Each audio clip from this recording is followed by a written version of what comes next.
So it's been kind of a rough week for me. I'm now this is the end of the third week since I got COVID, and it's the second time I've had COVID, and it's starting to remind me of the first time because the first time it took me about a month to get back to normal after I had it, and I have not been normal all week. So I'm going to remain seated because I don't have the energy to do anything else. Matter of fact, I had to the remnant today because I knew I wouldn't have the energy to do that, and then to give I need to marshal all my energy for one thing. It's made it kind of strange because I work on the sermon and then I don't work on the sermon, then I come back to the sermon, and it kind of makes me feel sort of strange about the message that's in the sermon and what I want to focus on. So on the one hand, I came up with a graphic for the title of the sermon, that faith changes everything, and then there's such a long section in the passage that Paul is talking about legalism. It almost seems like that has nothing to do with the graphic, and I always try to find a picture that somehow symbolizes an idea, and I wanted to have a before and after, and if you look at the picture, I have before and after with arrows going in both directions, because how can you tell which is the before and which is the after? I mean, I have to laugh every time I look at the guy on the left because he just looks so happy. You know, is that before or is that after? And if it's after, I think we can clearly come to the conclusion that after accepting Christ, he became a full-fledged Pentecostal. He's just so ecstatic looking. Unless, of course, that was the before, in which case the nice guy with the neat hair and the clean face is the after, in which case he became a Presbyterian. So it's hard to know which is which. And the thing is that we oftentimes try to look at the outside of people to try to understand what's going on the inside, and that can be a very dangerous thing. Years ago, when I was volunteering at a Christian music station out in Albuquerque, New Mexico, we had this guy who worked there. He looked like the fellow on the left, and he was definitely somebody who was part of the hippie generation, and he came to Christ during the Jesus People movement, and so his appearance never actually changed. One of the nicest guys you'd ever want to meet, and I really enjoyed working with him. He was so peaceful and so calm and so controlled. It was just amazing. But he did kind of look like the guy on the left. So that's why I say you can't look at the outside to tell a difference about somebody. But the point is that whatever you were before Christ, he's going to bring about changes in you. And that's part of what the gospel reading was about, and that's contained within the idea of the passage that we're going to be looking at today. So our key question happens to be, if grace is so amazing, why legalism? Because, you know, we read and we have songs that talk about amazing grace and all of that kind of stuff, and we really brag on how amazing grace is, and yet we still feel like in order to be pleasing to God, we have to live according to law. And so we try to harmonize two ideas that Paul is going to try to rip apart from each other in the passage today. And that's one of the things that we do, is because both ideas are contained in Scripture in different places for different reasons, we figure, well, if it's in the Bible, we have to practice it all, and we have to try to make all of it harmonize and work together. And that's not really why things are in the Bible. They're in the Bible because they're teaching us particular ideas, and we want to go from one place, which was when we were living under the bilateral covenants of the Old Testament, and coming to realize that we can't live by law, and getting to the point of saying, God, I can't do this. I need your forgiveness. I need your grace. So we should not be trying to harmonize the idea of law with grace. We need to keep those separate from one another. The key idea is that legalism gives the illusion of control and order in a crazy world. And that's one of the reasons why people embrace it. And that's why one of the reasons why people want to see everyone in the church around them behaving and following the rules and submitting to that, because they want to see that there's order. But if there's going to be any control and order in this crazy world, it's going to be inside you. It's going to be inside your heart and inside your soul and inside your mind. That's where it's going to be. You have no control over anybody else and what they do. You only have control over yourself. So the idea of practicing legalism and trying to get other people to practice legalism is just, it's a wrong idea, because it never amounts to what we hope it's going to be. It doesn't bring about the changes that we would want it to bring about. So everything happens in a context. And I want to start off with that, because we have a tendency to look at things and we see things as standalone ideas, and we don't realize how they connect to other things. And because we don't see how they connect, we don't know that there's a connection, and therefore we don't interpret things based on that. So one of the reasons why there are so many Christians who embrace legalism is because of what I said about the Old Testament covenants. The Old Testament covenants where God said, well, I'll do this if you do that. It's like, if you obey me, then I will bless you. But if you don't obey me, then I'm going to curse you. And so there are still people today who look at that and they think that that's what we're living under. They think we're living under blessings and cursings. And they're very adamant that you got to behave a certain way, otherwise we're going to be experiencing the curses of God.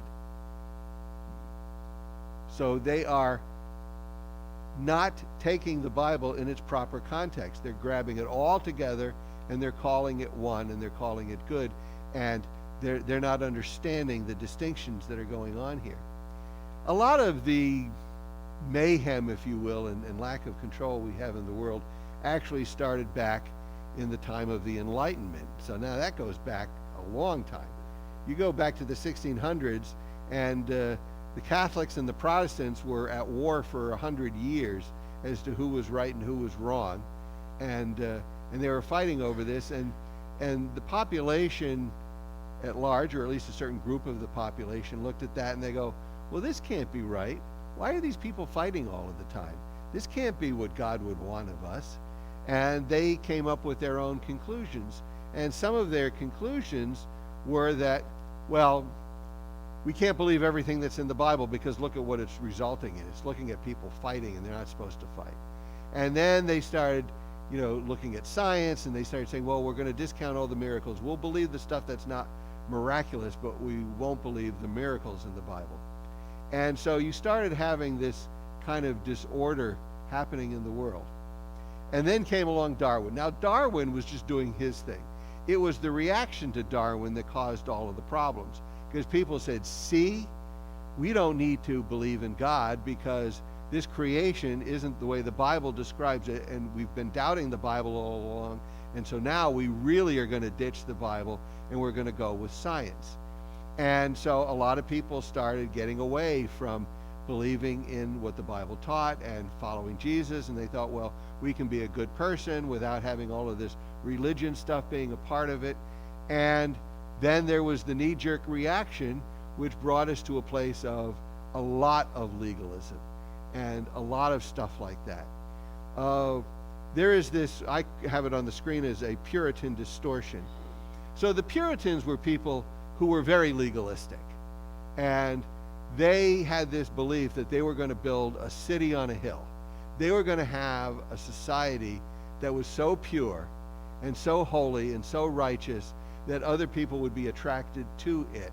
The problem with the Puritans is they couldn't get along with anybody. They couldn't get along with anybody in England, so they left England. They went to the Netherlands. They couldn't get along with anyone there. So then they decided to come to the New World and start a colony here. And I put Roger Williams because I can never remember his name. I keep trying to remember. Yeah, he's the guy who played piano in the 1960s. Did songs like Born Free. It's not the same Roger Williams. They just share the name. But I can never remember the name. Roger Williams was a Puritan, and he wasn't hewing to the legalistic line that they were insisting on, and so he was banished and he ended up in what's now the state of Rhode Island. And he was looking at the way he was being treated by, say, the Indians and everything. He's going, wait a minute. These people are behaving better towards me than the people who are claiming that they're all holy and righteous. There's something wrong with this picture. And so that was one of the things that was going on.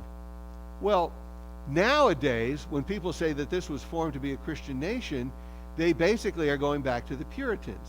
Well, guess what? The Puritans basically had lost all of their clout by the time of the American Revolution. There were still Puritans around, but they were not controlling society. The society, I mean, you'd had quite a few generations come by. And if you know anything about generations, kids sort of accept part of what their parents say. Grandkids get a little bit farther away from that. Don't even get me started on great-grandkids, because they really start to think stuff that's different. So by the time of the American Revolution, this idea of being a city on a hill and attracting, that idea was completely gone. It was all about making money and making as much money as you could possibly make and not having anybody tell you that you couldn't make money. So I call that the Puritan distortion, because people are looking at it from this perspective now, and they're not taking it in its whole context. They're not looking at the whole thing that was going on.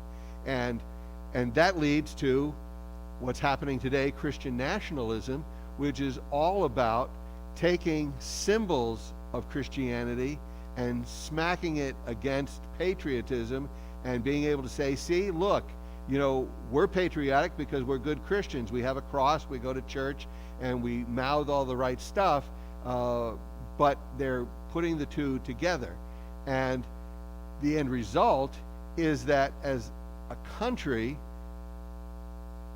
even though people who are conservative Christians have a lot more political clout than they ever had, the society at large has moved farther and farther away from the Christian values that we used to embrace collectively as a society. My contention here is that the more we go down the road of legalism, the more we hurt the message of the gospel, because the two of them don't go together. And we're going to see that in the passage. We're going to be in Romans chapter 4, starting in verse 13 and going through verse 17. And Paul's going to be talking about the fact that legalism has no place in the Christian life. And so that's something that we need to get rid of. So now there is a literary context. Before I had a historical context for where we're at in history. Now the passage that we're looking at has a literary context. We live in a world where people like to take everything out of context and decide that it's going to mean whatever they want to say it means without putting it in the original context to see what it meant. So what Paul tells us in Romans, he specifically says that the purpose of law is to show that everyone is guilty of sin. He defines that as the context for what he's going to say. There is a purpose for law. Law is not bad. That's not the point. The point is it shows you that you're guilty of sin. And it shows you that you can never get to the place of righteousness before God by following a law. That is impossible for you to be able to do. So that's what Paul is defining.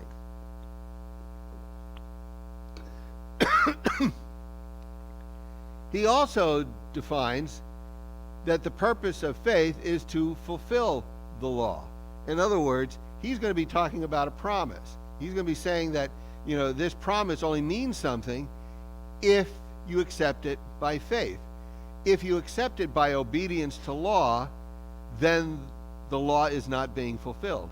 So if the purpose of the law, which I had here, is to show that everyone is guilty of sin, if that's the purpose of the law, and you're never going to get to the place of righteousness by obedience to the law, what he is saying that you fulfill the law by accepting God's gift of grace, which is through Jesus Christ and the work that he did on the cross and his resurrection from the dead. You accept that and you live by faith, and now you have fulfilled the law. The law showed you where you fell short of the glory of God, and now faith is going to fulfill that. It's going to connect you back to God. So this is one of the things. It doesn't say it in the passage that we're in, but this is what leads up to the passage that we're in. So if you were to go back and read the previous chapter, you would be getting all of this stuff. I just want to show you that what Paul is going to be telling us is being told to us in a context, and we need to understand the context. So we get to verse 13, and Paul says clearly, God's promise to give the whole earth to Abraham and his descendants was based not on his obedience to God's law, but on a right relationship with God that comes from faith. So everything that I just said that Paul has alluded to before, he's now kind of pulling it together into a conclusion. And you still have people today saying that, it's really important that we obey God's law. I'm pressing buttons now, I don't mean to. He says it's really important that we obey God's law. And yes, that's important. But when law becomes greater than the grace that we get through Christ, then we're getting things out of whack.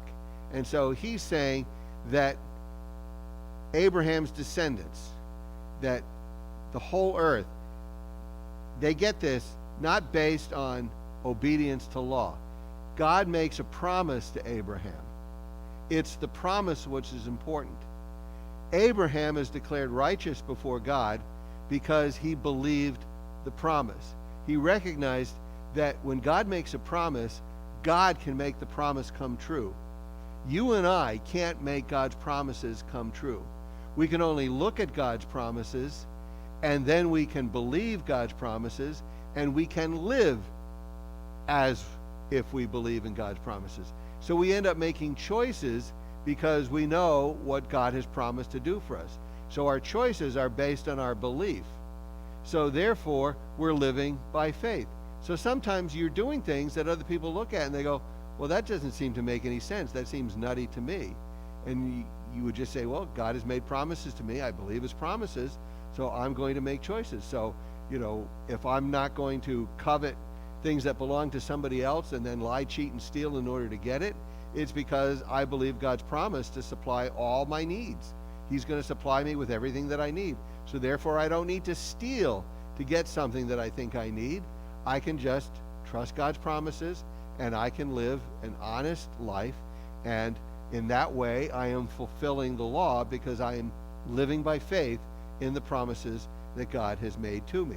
So that's really important, that the right relationship comes by faith. It's really important. So we start making all of our choices as to what we do based on believing the promise. So it's important to know what God's promises are, so that when we find ourselves in situations, we can go, oh yeah, and then God promised me this, and God's going to give me what I need, so therefore I can just leave it at his feet and trust him. Verse 14, if God's promise is only for those who obey the law, then faith is not necessary and the promise is pointless. So he's now really focusing on the idea that if you are living by legalism and that obedience to the law is what's going to make you right before God, then the promise is pointless. What was the point of the promise? There was no need for a promise. And I would go a step further and say, you're trying to do it by your own strength and by your own power. You're not living by trust and faith in what Christ has done for you. You're living by what you can do for yourself. So if you're living by what you can do for yourself, you are not depending on God. Therefore, there is no faith to your life. So we need to look at the promise in this particular way. We need to look at God's promises and say, they're only worth something if I believe them. They're only worth something if I trust God. If I can trust God's promises, then they're going to be worth something to me. So we have to change the way we think about things. And when we see people around us making choices and stuff that and the chaos and everything that comes out of it, you can have a conversation with somebody and say, well, how is this working out for you? Is it really working out well? Are you glad with the way things are turning out? Would you like things to be better? God has made promises. Maybe if you trusted those promises and made different choices. And that's a hard thing for people to do. It's very hard for people to look at promises because promises are things that haven't necessarily happened yet. when somebody is completely and utterly destitute, and I've been told this, well, your prayers are nice, but prayers aren't going to pay my bills. Prayers aren't going to put food on my table. And there are people who look at that. And so they look at the promises of God and they think, well, the promise is nice, but I need something and I need it now. I don't have time to wait for the promise. So they start taking matters into their own hands. And that's not what God wants. He wants you to trust his promises. Otherwise, the promises are pointless. Verse 15. For the law always brings punishment on those who try to obey it. The only way to avoid breaking the law is to have no law to break, is what Paul is saying here. And that's interesting that law brings punishment. It's kind of like what somebody told me when I was a young person going to college, and they were saying, well, if you outlaw guns, then everybody with a gun is an outlaw. It was his statement. I'm not making a statement about guns. I'm just quoting. His point being is that you can take anything which might be common for somebody to have, which is lawful for them, and you can turn and make a law and say that it's now illegal to have that, and now all of a sudden all of the people who have it or do that or whatever are now suddenly outlaws. So what Paul is saying here is that law is going to bring punishment, because there are some laws which are going to be easy to keep, which means you're going to be seen by everybody as being very righteous. And then there are going to be laws which are going to be very hard to keep. So for example, if you have a real hard time, say, with greed, we'll pick on greed because greed is popular with people. People, tend to want more than they need, more than they deserve. Greed is just really rampant.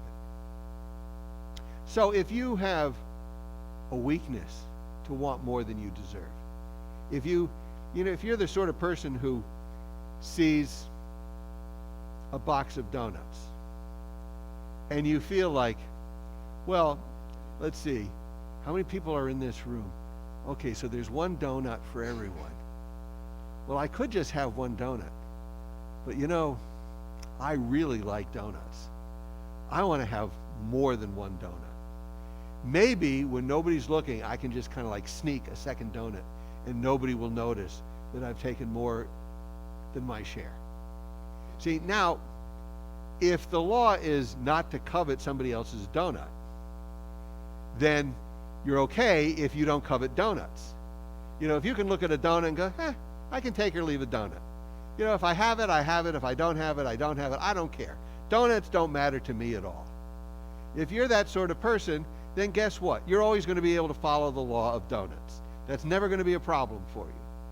But if you really like donuts and as soon as I eat one, I'm not going to be able to just eat one. I'm going to have more than one. I know if I do that, I'm going to try not to eat any donuts. I'm going to try not to eat any donuts. Okay, fine. I can't stand looking at it more. I'm going to eat a donut. And as soon as you eat that donut, you're going to be staring at those other donuts, trying to convince yourself that you shouldn't have those donuts. And then you're going to be looking around the room to see if anybody's watching you, and you're going to try to swipe that extra donut. If you break the law of donuts, it's going to bring punishment, right? Because somebody's going to say, wait a minute, we had enough donuts for everybody in the room who didn't get a donut. Somebody had more than one donut. Let me look and see how much powder is around your lips. We're going to prove who took more donuts than they should take. That's the thing about law. When you have a rule, you're tempted to break the rule. If you have a weakness for something, then you are going to be tempted to go with the weakness. And that's what law does. And so Paul is saying, if you don't have any laws, then you can't get in trouble. It's like, well, I saw donuts. I didn't know that there was only one donut for a person. I just thought they were there for everybody to take. So I felt in the mood to take 2 donuts. Actually, to tell you the truth, I felt in the mood for 3. But you know what? There are no rules. So I can eat 3, and I can't get in trouble for it. Okay? So, right, if there's no rules, then you can't be in trouble. And somebody's going to say, well, we can't be mad at you because we didn't have a sign on it. We didn't have any rules. So you ate as many donuts as you wanted to eat. So this is the way law works with us. God sets a law. He's defining to you what he doesn't want you to do. He doesn't want you to be doing certain things that are selfish and self-centered and take advantage of somebody else. He wants you to be content with what he gives you, with what he provides. He looks over your situation. He knows what you need, and he wants you to be content with what you need.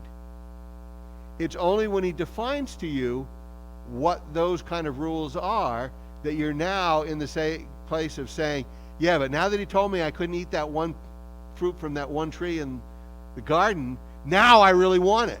If he hadn't said anything, I wouldn't have cared. But now he said it, and now I want it. We start finding out the weakness in ourselves when we start having rules. So the purpose of law is what? It brings punishment. It points out to us the ways in which we fall short of the glory of God. That's all it does. We still have to make choices. We still have to look at the temptations and say, this really is a temptation for me.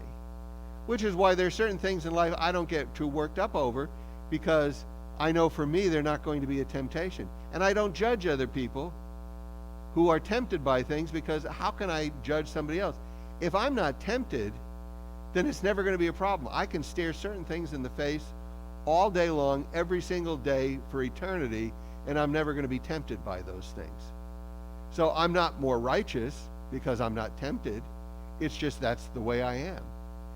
And yet there are things that tempt me that I have a hard time resisting. And I know that I have a weakness, and I know I have to go before God, and I know that I have to ask him for help on. And it's not donuts. I'll just clear the air on that. So we look at law and we realize that law brings punishment. And it brings punishment because it points out a weakness that we have in ourselves. Verse 16. So the promise is received by faith. It's given as a free gift. We are all certain to receive it, whether or not we live according to the law of Moses, if we have faith like Abraham. For Abraham is the father of all who believe.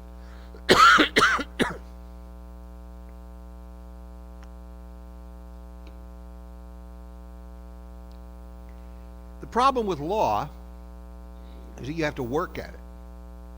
And what is he saying about the promise? It's a free gift. So there's a distinction. So when we think that for somebody to be a good Christian, they have to do X, Y, and Z, they have to live up to certain rules, and if they're not living up to those rules, they're not being a good Christian. When we put that kind of a burden on somebody, we are stealing away the free gift. We're saying, yeah, you can get God's grace and forgiveness, but you have to do the following things. And we're not comfortable with the fact that God's free gift is God's free gift. That's between them and God. It's not between them and us. But legalism is not something which is practiced solely by an individual within themselves. It's almost always practiced in a community of believers. It's always people looking around and saying, we need to get our joint act together. And the only way we can do that is, let's say, well, I seem to be doing okay with this, but you're not. You need to get your act together. That's the way legalism normally plays itself out. And when legalism is enforced, then we get to the place where the promise, the free gift, is being taken away from people. And that's not our place to do. We are actually doing something terribly wrong. And that's why it said at the end of this verse, Abraham is the father of all who believe. He is the father of a great nation because God made a promise to him that he would be the father of a great nation. And he believed that God was going to do it. It didn't happen during his earthly lifetime, but it eventually happened. We can look in the Old Testament and read the scriptures and see how God made the promise, the length of time it took before finally the promise was kept. And we can see that when God makes a promise, he keeps a promise. We can see in that bigger picture. You and I have a hard time seeing in a bigger picture just in the life that we're living right now. That's why we have to go back to at the scriptures, and we have to read and study, and we have to look at God's promises, and we have to say, okay, God made a promise. I'm going to believe the promise, even though I might not see the fulfillment of that promise while I am still drawing breath here on earth. But the promise is going to be kept.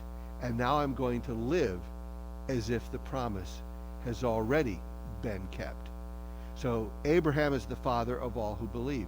We look at the fact that Abraham believed God, and then we saw in the scriptures where God counted that to him as righteousness. So he is Father Abraham. That's why he is Father Abraham. So we look at that and we try to say, okay, how can I believe God? How can I live my life in such a way that I am believing God and I am trusting that he is going to keep every promise that he has made to me? That's a challenge. That's a hard thing to do. You're being asked to do something for which you might not yet have direct evidence that he's keeping a promise in your life yet. That's a challenge. We have a hard time with that. We like to have tangible proof of everything. We don't always get it. And yet we still have to have faith and to trust God.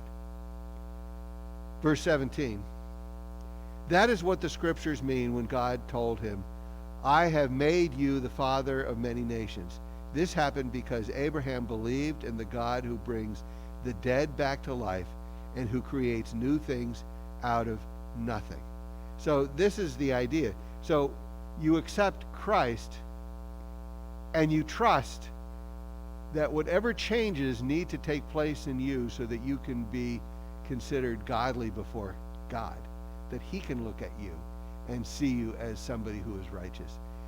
You have to believe that the one who could bring the dead back to life and the one who creates new things out of nothing, the one who can do that is going to now make the miraculous changes that deal with your sin issues. You have to be able to believe that he is going to do that. You have to look at what he has already done, bringing the dead back to life, creating things out of nothing. That's what Paul is saying. Paul is looking at past history, and he's saying because of past history, even though something hasn't happened yet, even though I'm not now spending eternity with God in heaven, so I don't know that that promise is going to be kept. I can't prove it, but I believe it. I believe it the way Abraham believed that he of many nations. I believe that. He believed that, and it came true. I have seen what God has done from nothing, and I believe he can do more. I have seen Christ come back from the dead, and I believe that he will do it. I believe what God is going to do based on his promises because of what I've seen in the past. He's not going to live by law. He is not going to say, I'm going to do X, and I'm going to do Y, and I'm going to do Z. I'm going to do these things to be able to prove that I'm a godly person, to prove that I am righteous before God, or to prove that I deserve God's forgiveness. I'm not going to do any of these things for that reason. Whatever I'm going to do because I already believe God, and because I love God, and I know it would make him happy. That's why I'm going to do it.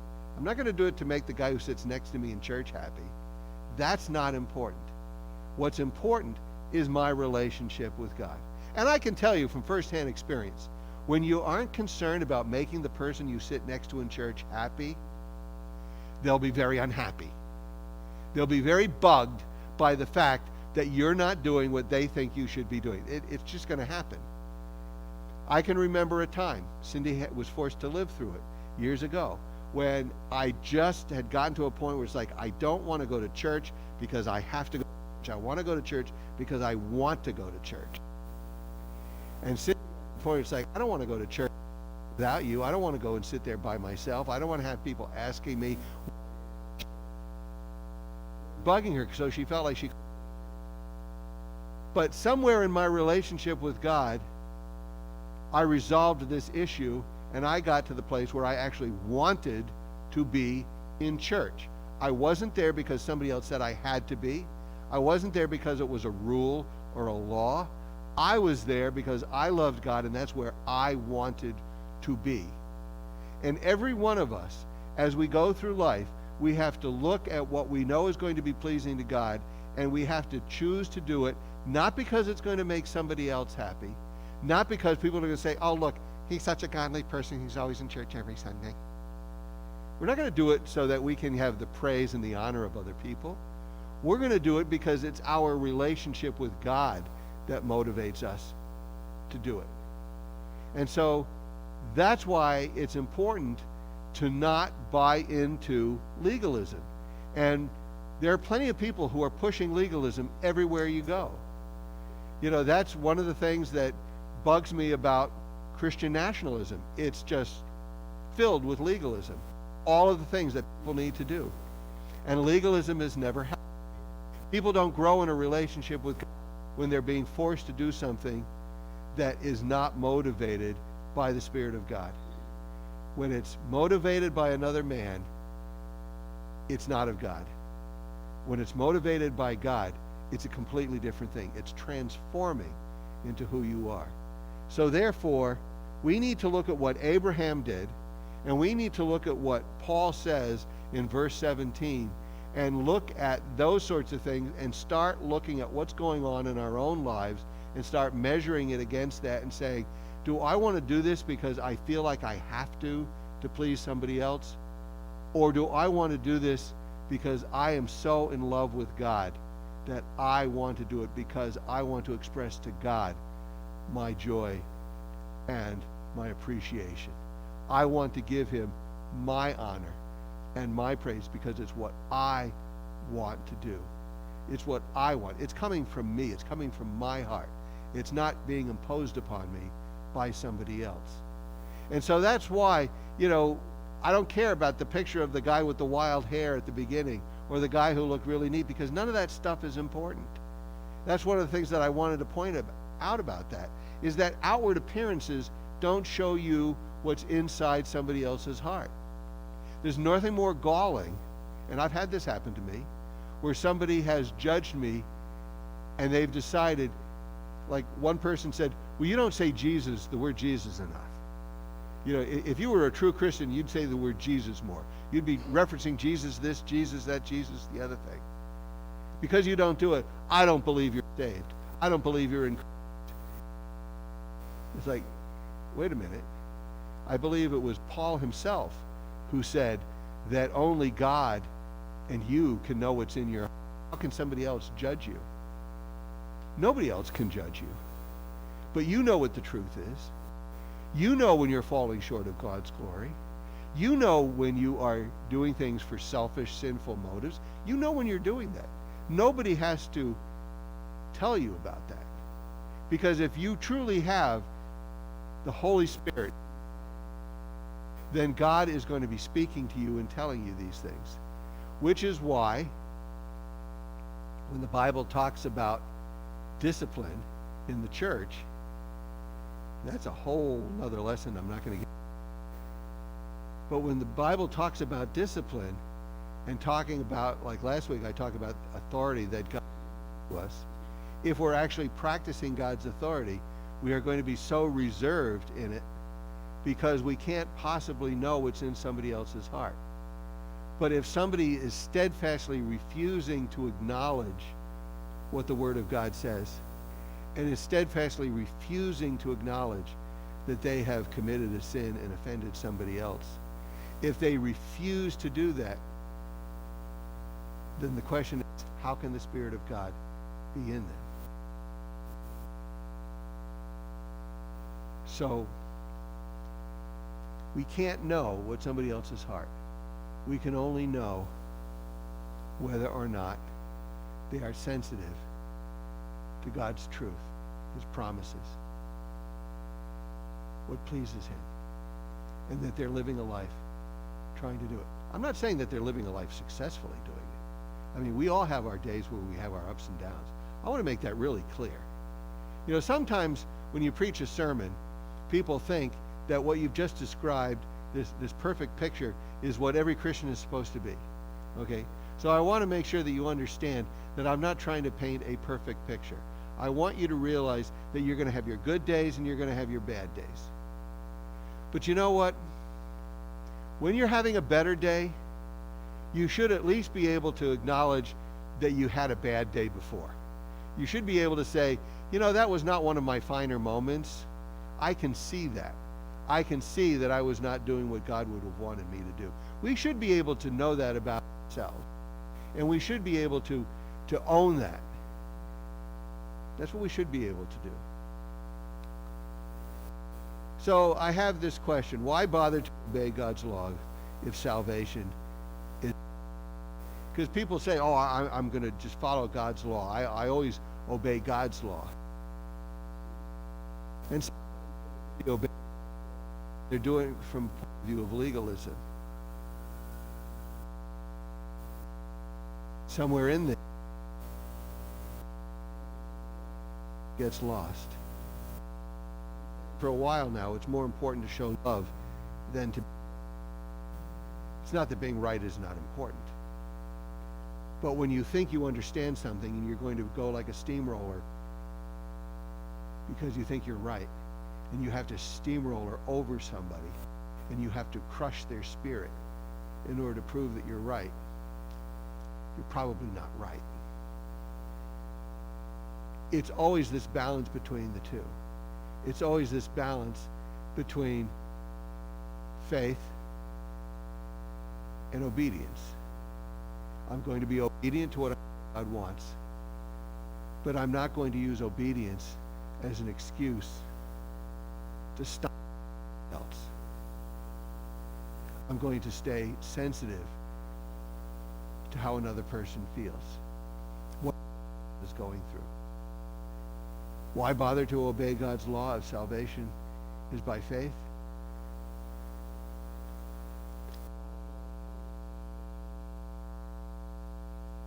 Important things that please God. So it becomes a little bit more complicated. It requires a little bit more involvement on your part. It requires not just thinking about it, but about praying about a lot of things, about analyzing a lot of things,